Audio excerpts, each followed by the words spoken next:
Welcome to Banking on Community, a podcast for community banks. This is where we talk about the trends, technologies, the issues affecting the community banking industry. And as you can tell by our outfits, this is our special holiday episode. We have our ugly Christmas sweaters, or at least most of us do. Tara. I do. I was just waiting. Waiting. I have a special. Oh man, no a special way. Little Christmas sweater for you, Brett. You are front and center. Did you pay money for? Did you pay money for this? I did. I did pay money for this. I think it came from Australia. I see Linda Fisher on there. Yeah, Linda. Linda's on my shoulder. Did you get her approval to do this beforehand? I did not. We have a little Jennifer. Richard. Richard knew about this. He's on there. This was a print mistake. I'll tell you about that. Brett, you're on there twice. That one you look like Rudolph. I don't know why the color's off. Little Bobby Zell. Little Giovanni. And David. And yeah, I think that's it. So it's I even saw my face on there. On the You're on there. Hip. You're on there. Wow. What do you think? We made it. I honestly, I don't even know what to say. I'm dumbfounded. You have rendered me speechless. Congratulations. That doesn't happen often. We both landed on there twice accidentally. Richard said, I shared the idea with him, and he said, you have to be on there too. Because I was going to put more of the exec team and us on there. And I sent the picture of us from CX25 where you had the most insane pants on. Yeah. And I was laughing in that photo. I was not meant to be on the printed shirt with that photo, but they were supposed to cut you out. No communication, no preview. They just shipped me the shirt because I said, I have 1 week to get this. Can you get this to me in time? So there you go. Wow. It's my new favorite hoodie. I don't even know what to say, Saxon, because we're ready to call her out, and now we just look like bozos now. I retract my previous statement. Yeah. Wow. Yeah. Wow. Did you guys go all the way to your closet for that? I'll have you know that my wife did make this. So we've got like little ornaments and stuff that used to light up, but I am too hard on clothes, I think. I love it. Well, Merry almost Christmas. Fantastic. I think we should also talk, just briefly. I know we have important stuff to talk about that the people want to hear, banking priorities. But we got to talk about Christmas memories. And so one of my favorite ones as a kid was my mom did shift work. She was a nurse. And so she used to work for a lot of those years, like the afternoon to late at night, 10 p.m., 11 p.m. shift. And on more than one occasion, Christmas Eve, after hearing us ask too many times probably and just giving in, my dad would let us unwrap our presents, play with them all night, and then rewrap them before my mom got home. And then Christmas morning, we all had to pretend to do a great acting job. Like, oh my gosh, I had no idea, but I just played with this for 6 hours while you were working last night. So that probably is sitting at the top of the list for me. I see where you got your mischievous streak. Absolutely. Mm-hmm. Yeah, for sure. Mine, I had a mischievous streak growing up too. I would, my mother had this manger scene that she would set up, and I would always just steal little pieces of it. So it's like, oh no, a cow's missing, whatever it happens to be. She would just find them like in her shoes or like, and of course the little baby Jesus would return on Christmas. I love that. Love it. I love that. I didn't have a mischievous streak growing up, so don't believe it. Didn't have that. Gosh, I think one of my most prevalent memories is I'm one of four, so I have three older brothers, and one of my brothers, the middle, he would always pretend to be the Christmas king and expect gifts. So we'd just gather all sorts of stuff around the house and wrap it up and present to him. And so I don't know how he got that role, but that was always a fun Christmas memory and Christmas game right around the holidays for us. That is very fun. I got to figure out how to get the title of Christmas King. Sounds awesome. Well, as we've already talked about, this is our holiday episode, and as our holiday treat for all of you, Banking Priorities, our yearly research report, came early this year, so we have a lot of data to unpack, a lot of interesting takeaways, a little bit of context on what exactly this is, if you're not already aware. So each year, CSI surveys more than 200 bankers across the country, primarily community banks, and we ask questions about what their strategic priorities are for the year, where they're going to be spending, what they're worried about, things like that. And we just published it and encourage you all to check it out. You can find it right now on csiweb.com. And it covers topics like bankers' views on technology, cybersecurity, the regulatory landscape, and a lot more. And we're going to dig into that in this episode. There's a lot of interesting stuff to discuss. But before that, I'm going to kick it over to Brett, and he can give us a little bit of a look into what Williamstown Community Bank is doing. Yeah, absolutely. So, I mean, sticking with the theme, right? This is 'tis the season, giving back. This story was shared with me, and I absolutely love it. Williamstown has started in 2 locations and put in a cafe, and like not just hey, like here's a Keurig machine. Like, I mean, I think they got some legit barista stuff going on in there with the nice whipped cream and designs and all that kind of stuff. But the giving cup is what it is going by, and folks can come in, they can order a beverage, and not just a portion of, but all the proceeds are then going back into local charities, nonprofits in their community. I mean, I just don't know where you find that other than in a community bank, right? I mean, it's absolutely fantastic. Giving back to local school districts and things that really do make a difference on where they live, work, and serve. So absolutely, kudos, well done, brilliant idea, and love everything about it. I love that. Shout out to Sharon and her excellent leadership through all of this. So such a fun bank to watch. Love that story, Brett. Yep. So let's kick it over to talking about banking priorities. We just launched this report. Like I mentioned, there's a ton of really interesting information and takeaways.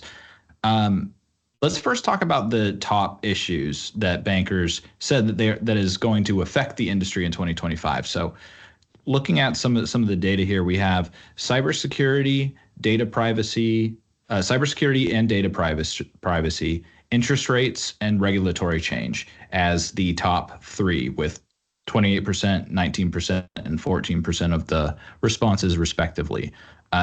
So let's talk about cybersecurity first. Why is that? It's always an important topic on the minds of bankers, but why do we think that might be number 1 this year? Yeah, I'll jump in here. Obviously, sophistication has accelerated, and the risks everywhere are rising around banks and financial institutions, around cyber and data. I read somewhere that the average cost of a data breach now in the financial industry rose to over $6 million in 2024. So what a dramatic increase. So it's top of mind, rightfully so, because most of them know that they will be spending here in the years ahead, and many don't have the staff that they need on staff to prepare, to handle, react, and respond to all that's really happening here with the rise in cybersecurity incidents.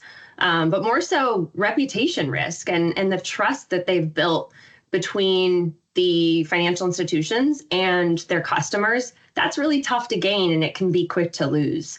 I'll ask you guys the frequency of data breach letters. Like, I have one on my desk, and I just filled out an identity prevention service about 3 weeks ago. I have yet another. We're almost desensitized when it comes to the healthcare breaches and all of that. But when it comes to, the trust you put in financial institutions and the reputation that they have to secure on, the consumers and the small businesses and the trust that they place, it's a big task. We'll be at AOBA in January, and I know Steve Sanders has been asked to be on a panel about banking being a true risk mitigation game. So how to manage boards, how to manage regulators. So that'll certainly be one to listen to if you're at the bank director event in January. I couldn't agree more with you, like, especially on a couple of the points that you hit that I will just kind of double down on, if you will. The sophistication, right? And what these folks are up against. It's really hard to keep track, right? And to keep pace.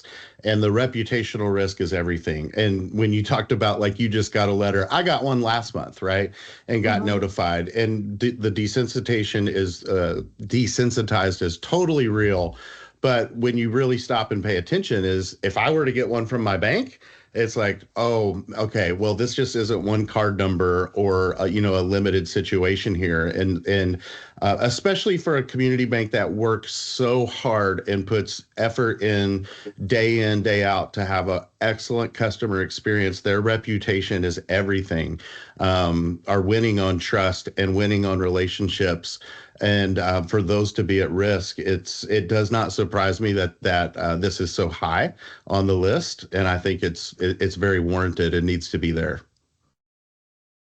Yeah, and I should say this question had some stiff competition. The question was, what was going to be the most impactful issue for 2025? So that's a pretty wide-ranging question. So we have cybersecurity, which we've already talked about, 28%. Interest rates fell a little bit from last year to 19%, which makes sense given some shifts in that space. 14% regulatory change. We had the 2024 election in here, recruiting and retaining employees, mergers and acquisitions, and fraud. Based on these numbers and just kind of looking at them, Brett, is this consistent with what you're hearing from bankers? Yeah, I think so. Very consistent. Probably some variances in some of the order of those, as I have conversations daily with, with bankers. But I would say it's very consistent on the things that are top of mind and what folks are looking at strategically, and have already been looking at, right? This is December. It's not like they're just going, oh, what do we do next month? But have been thinking about and continue to put a lot of thought, effort, and really, how's that affecting their budget moving forward, with things that they want to do to address some of those concerns. Okay, that makes sense. So let's switch over to regulatory compliance, because this was another one. Regulatory change, it nearly doubled from last year's 8%, and this year 14% of the overall respondents. And by the way, people who responded to this survey were asked to choose one thing. So it's one thing over all of the other issues. So 14% said regulatory change. Why are bankers taking note in that area? It affects everything they do, how efficient they can be. It affects everything from data gathering, third-party due diligence, deposit diversification strategies, BAS, fintechs they select. But, when you look at like a CFPB, they've had an absolute regulation party here at the end of 2024, causing even some industry stir and stealing the show at Money 2020 with 1033. Just more recently, they've had, 1034C changes in relation to how customers are supported and providing information from banks that they've requested during disputes. But how will this change in January? I think we all expect it to lessen with the new administration, but I think time will tell with the Trump administration and what their approach is. But it's likely that there will be some revisiting or modifications, but time will tell on how much and to what extent, what major changes are made there. Yeah, I mean, much like, our previous topic, I think Tara brings up some valid points, and I agree, especially as I talk to bankers. I mean, there's always concern and wanting to stay on top of all things regulatory compliance, right? And exactly some of the points that she brings up, I can 100% validate that. It is such an important topic because it does affect everything that they do. And you also have to remember, with smaller staffs and not a complete full team, that handles some of that, it can put constraints on that, which can very much affect, strategy and go forward approach. And so without some real firm things in place, and the idea that, some things may change after the first of the year and with the new administration, it does not surprise me at all that that's near the top of the list as well. And one of the things that the top thing that many of the recipients chose on their survey. Yeah, and I would say, our biggest piece of advice too, I think we shared this on an earlier podcast, is be proactive with your regulators on the third-party risk management, the diversification strategies if you're entering BaaS. It's never going to work if you're looking at it and saying, we'll let them know when they're here next year. It's just not the right strategy anymore. Those that have tried have found out the hard way. And we're seeing, prime examples of even minor modifications in a BaaS program being communicated before the change is made. And it's just so much more appreciated, embraced by the regulator side. Absolutely. I couldn't agree more. Like a proactive approach, 100%, will save a lot of time and effort.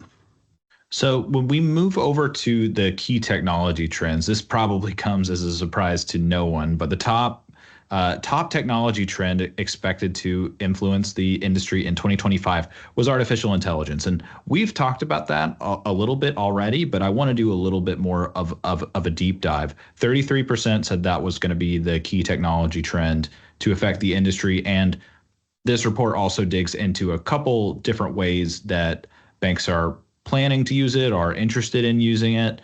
But let's talk about anything that we're hearing, anything that we've discussed with bankers. How are they embracing AI? I think, from my perspective, I can jump in. I think the majority of conversations I'm still involved in is an exploratory, right? And some further ideas are being developed a little bit further. We think we could use AI to help us with this, or to help us gain an efficiency here or an automation here.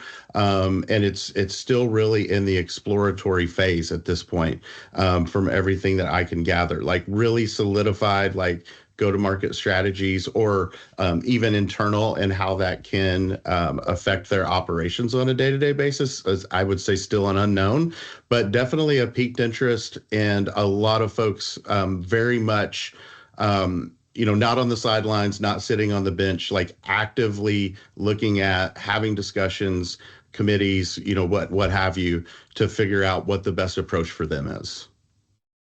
Yeah, I agree. AI is definitely a lot of hype right now, as you well know, and as Brett indicated.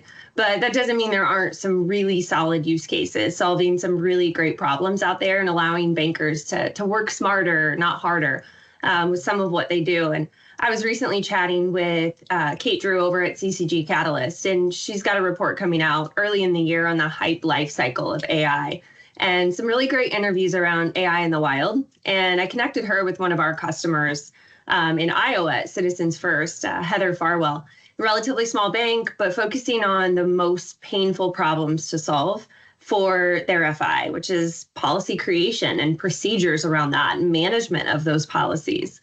But overall, we're just simply scratching the surface of the potential of AI, where it's going to take us in the areas of real-time fraud, as well as personalization of the entire finance journey, whether you're looking at it from a customer communication and support channel, or personalized offers, product recommendations, all of that. We're just getting started. Yeah, and here at CSI, we have our own AI task force that has been discussing this with bankers as well, and as it's borne out exactly what you both say, that we're in the kind of the conceptual planning, looking ahead phase, but it seems that it's pretty clear that this is going to be a thing. This is going to be a technology trend that we need to be proactive on. the response 33% artificial intelligence being the top issue, that's consistent with last year. And it's also consistent with operational efficiency being one of the highest points of focus. We'll talk a little bit more about how they are planning to use it or how they're exploring to use it later. But I think that's all very, very helpful insight to be thinking about. As far as the bank's digital transformation journey, where are most banks on their digital transformation journey? I'll start here. I really think this is 1000% an ongoing journey. And all financial institutions are obviously at varying stages of their own journeys. I think we're to the point where most now acknowledge that's their front and sometimes nearly their only door, because over 70% of Americans consider digital banking really core to their preferences. So it really must be a focus. But to what extent it's their priority, I think that varies. And, on several different areas, whether it's, talking to Celine or Javelin or the CSI banking priorities, while we may not see digital banking per se listed at a top priority in many reports this year, it doesn't mean that that's not the central experience. I think it's the ancillary technology that'll elevate the digital transformation journey, like payments, like AI. I think, we're definitely seeing banks take action, moving on digital wallets more so, and P2P, adding FedNow, adding RTP, and all of those use cases will eventually rise. But they're leveraging new products and ways to service customers, such as credit score and account origination. But where are banks is the question of knowing their customers as good as niche fintechs know their customers. I mean, take Spotify, for example. Like, this one's a fun one for me. It just launched their Wrap 2024. And I don't know, are you guys Spotify users? Yes, they told me that in June of this year, I was in a Wild West swing phase, which was, I have never heard of that genre of music before, but it's because of my nephew's birthday party. Yeah, I'm gonna need some it. examples. Yeah, me too. I'm gonna have to see this Wrapped playlist of yours. But mine, Saxon, was Pink Pilates Princess Western Pop era. Whoa. Like, very, very specific yet broad. but they nailed it. Like, Spotify knows the era you're in. They know your taste, and they build experiences around it with AI, with that whole Wrapped experience now. And it's cool. And as you take this back to community financial institutions, they differentiate on service. They differentiate on relationships.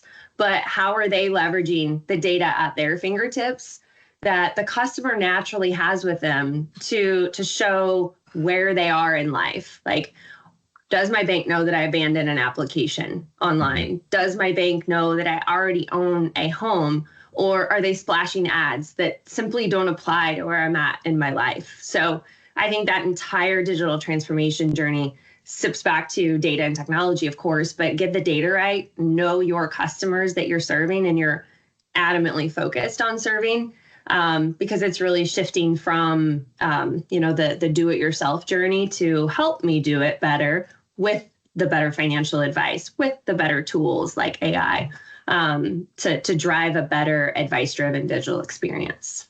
What do you guys think?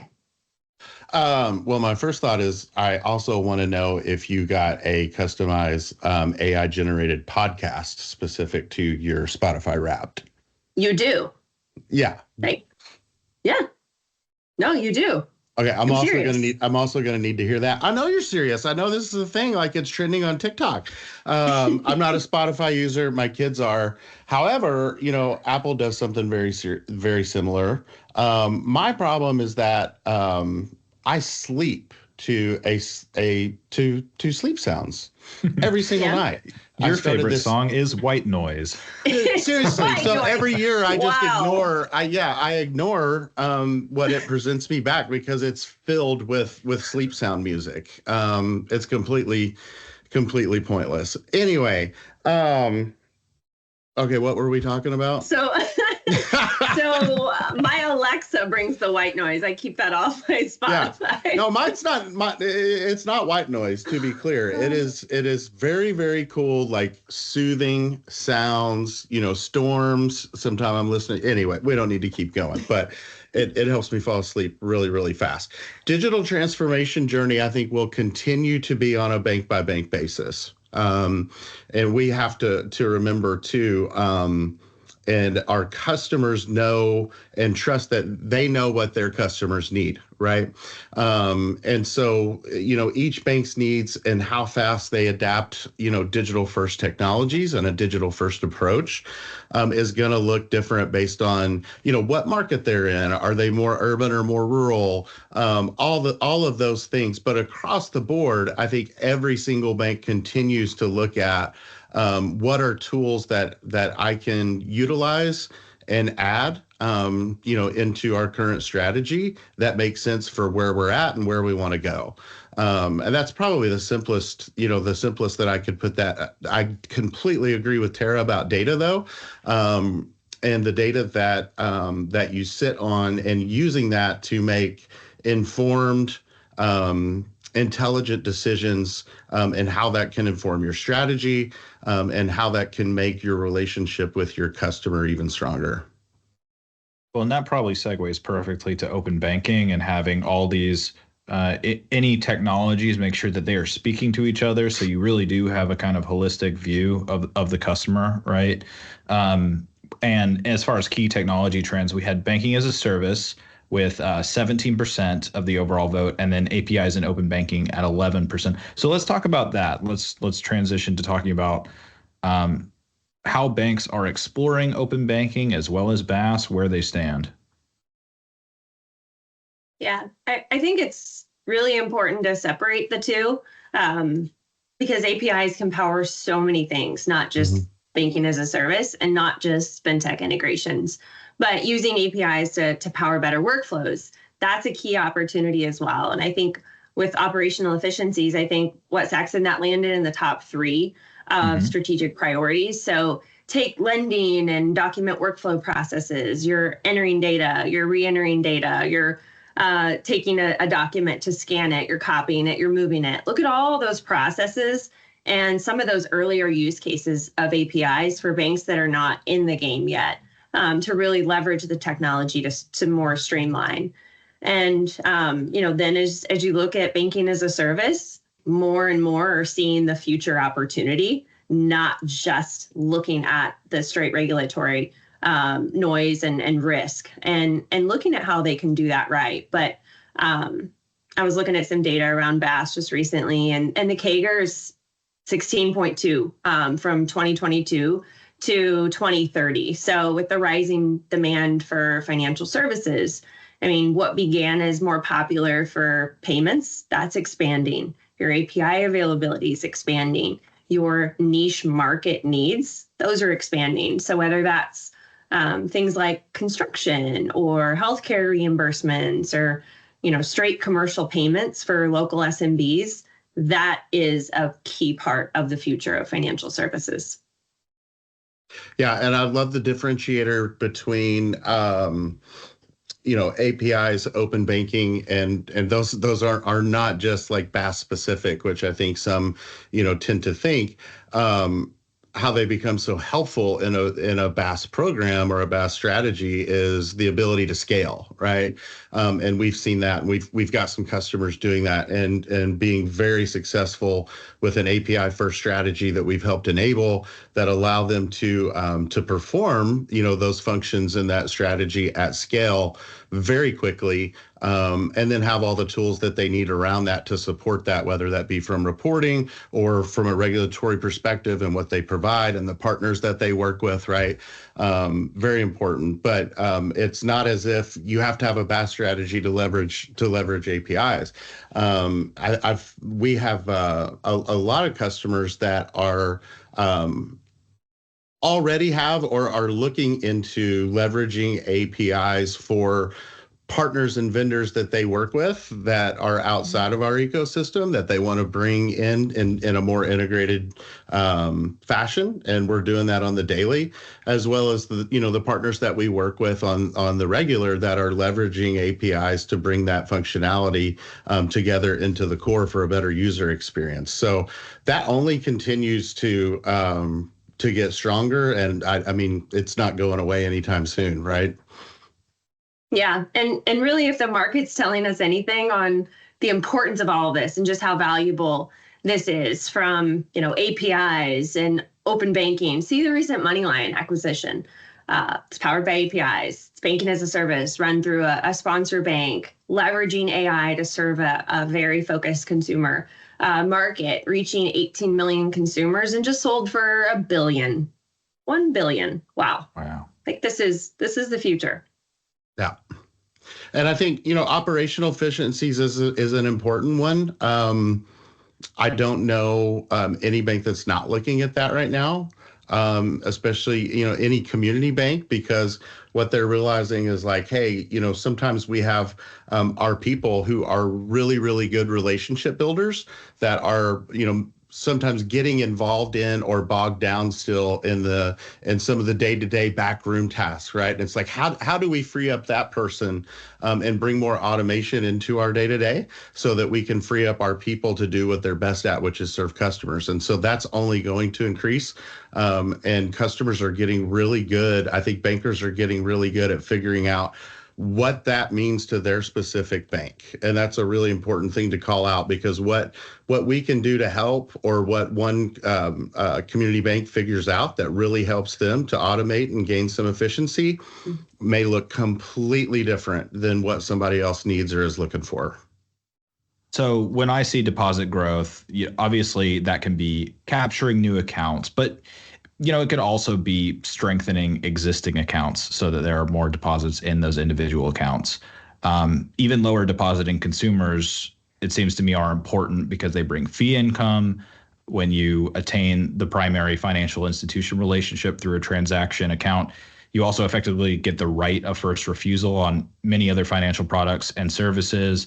And then you also get a lot of data that can be used for various purposes. So it makes sense to me that this would be up here as such a high priority.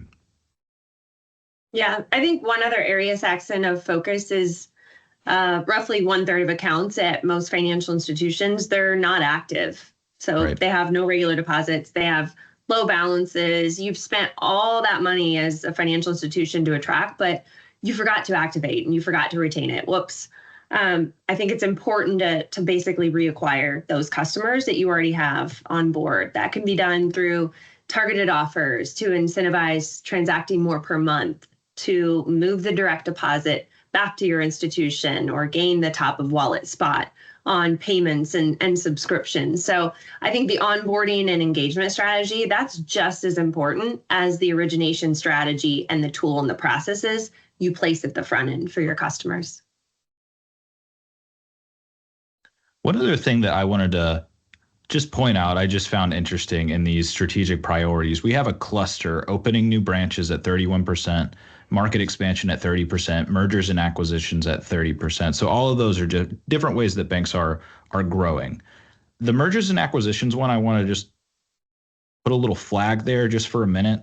There have been a lot of articles in the industry recently about suggesting that there could be an increase in M&A activity in 2025. If we look back at the past 4 years, there's been a lot lower activity in the M&A space, fewer deals, and the ones that do exist are taking longer for approval. But we have 30% of bankers stating it's a strategic priority in 2025. So to me, that means it's something to at least keep an eye out for. Yeah, for sure. Sorry, Brett, go ahead. No, you're good.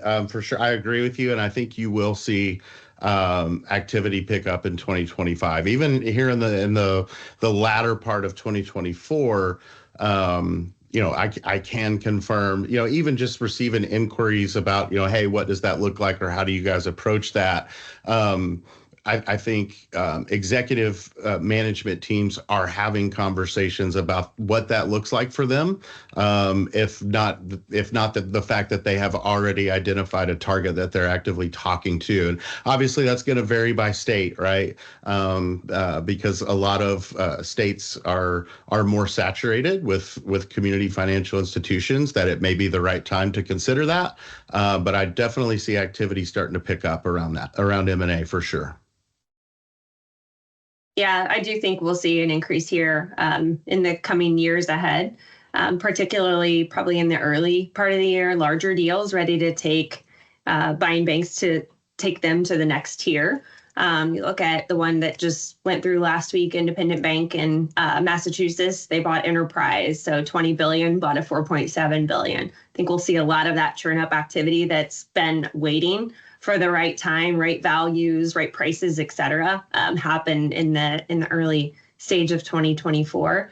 But yeah, like as they indicated, rate changes and faster approvals, that'll likely feed that fire a bit as well. But hopefully there's a bit of relief coming from a regulatory perspective, that some of the smaller potential sellers, they'll feel less forced to sell. They may sell for other reasons, for succession or other reasons that they may have, but the regulatory impact, it was making it somewhat hard for some to diversify or innovate. And I hope we'll see some relief there. Mm-hmm. But overall, there's a lot of truth to the fact that if you're not innovating at all, and if you're not leveraging and expanding into new product sets to serve your customers and compete, the future's bleak. And, no matter what size, you'll see a lot more consolidation in those scenarios.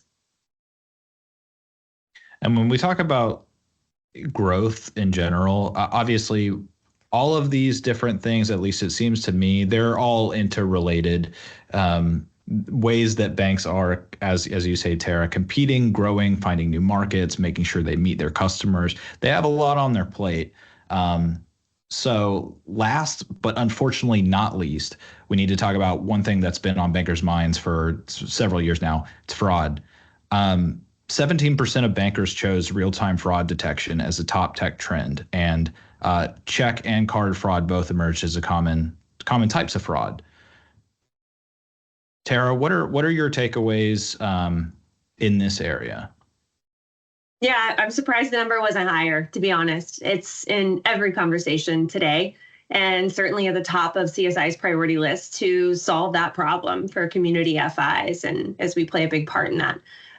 Scammers have gotten more sophisticated. So does the technology that they utilize for those efforts, and their ability to do more damage with the stolen dark web data, or leveraging the ease of mail theft in the scenario of check fraud. As well as some of the provisional credit scenarios where they can cash it and pull it and move it and get out.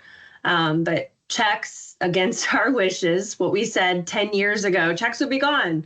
They're not. They're declining at a rate of about 25% over the years, but fraud's doubled there since 2021. Mm-hmm.